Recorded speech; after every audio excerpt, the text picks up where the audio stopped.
Kwa sasa ukipita pale nchini Misri, swali kubwa ambalo watakuwa wanakuuliza ni kwamba huyu Elie Mpanzu ni mzaliwa wa wapi? Mbona anakiwasha hivi? Mbona ni mchezaji hatari? Na hiki ndicho ambacho kwa upande wa Elie Mpanzu ameondoka nacho, haswa kwa kile ambacho aliweza kukionyesha kwenye mechi ya tu ya robo finali dhidi ya Al Masry. Ni moja ya mchezaji ambaye aliweza kuonyesha kiwango bora, ni moja ya mchezaji ambaye alionyesha tofauti na wachezaji wote ambao walicheza mechi ile. Jambo ambalo kwa upande wa viongozi wa Al Masry ni kama hivi wameanza kummezea mate. Ni nini hasa ambacho kinaendelea baina ya klabu ya Al Masry pamoja na Elie Mpanzu pamoja na klabu ya Simba?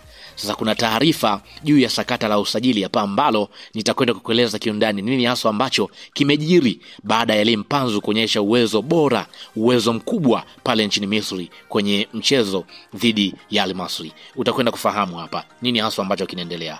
Kabla sija kupatia taarifa hii, nikukumbushe tu kwamba hii hapa ni Swahili Media. Kama bado hujaweza kusubscribe, basi nikuombe subscribe ili tuwe pamoja siku zote. Mimi naitwa Chicharito. Karibu tuweze kuangazia taarifa hii kiundani.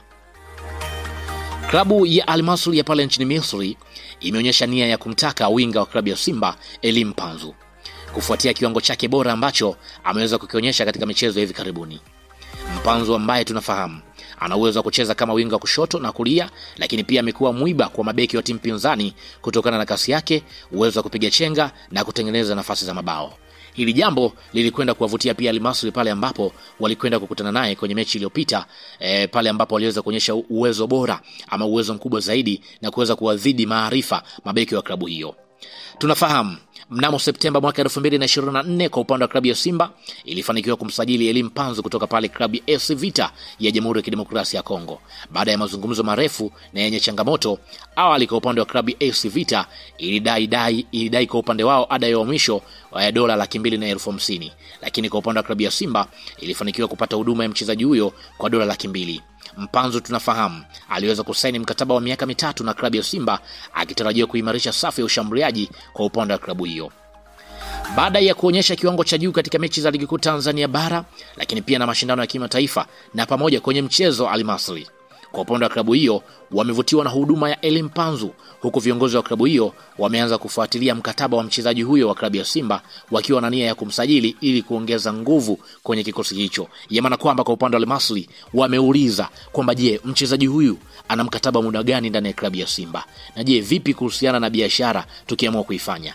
Sasa changamoto kubwa juu ya usajili wa Mpanzu kujiunga na klabu hiyo unaweza kukumbana na changamoto mbalimbali. Tunafahamu kwa upande mujibu wa klabu ya Simba ni kwamba mchezaji huyo alisaini mkataba wa miaka 3 na klabu hiyo inaweza kuwa na msimamo mkubwa wa kutokumuuza mchezaji huyo. Aidha, kwa upande wa klabu ya Al Masry italazimika kutoa dau nono baada kama kwa upande wa klabu ya Simba watavutiwa nalo, huenda ndipo wakafanya biashara. Lakini bado kwa upande wa klabu ya Simba wanataka kutengeneza timu yenye ubora wa hali ya juu ili kufanya vizuri zaidi kwenye michuano ya kimataifa. Kwa sasa bado hakuna maamuzi rasmi yaliyofikiwa kuhusu mustakabali wa Elie Mpanzu na klabu ya Al Masry. Mashabiki wa klabu ya Simba wanasubiri kuona iwapo mchezaji huyo ataendelea kusalia Msimbazi ama huenda akaondoka ndani ya klabu hiyo kulingana na kile ambacho anakionyesha ndani ya msimu huu. Kwa hiyo Al Masry wanammezea mate kulingana na kile ambacho aliweza kukionyesha. Kikubwa tusubiri tuone nini hasa ambacho kitajiri kwa Elie Mpanzu ndani ya klabu ya Simba, maana imeonyesha cheche kweli kweli.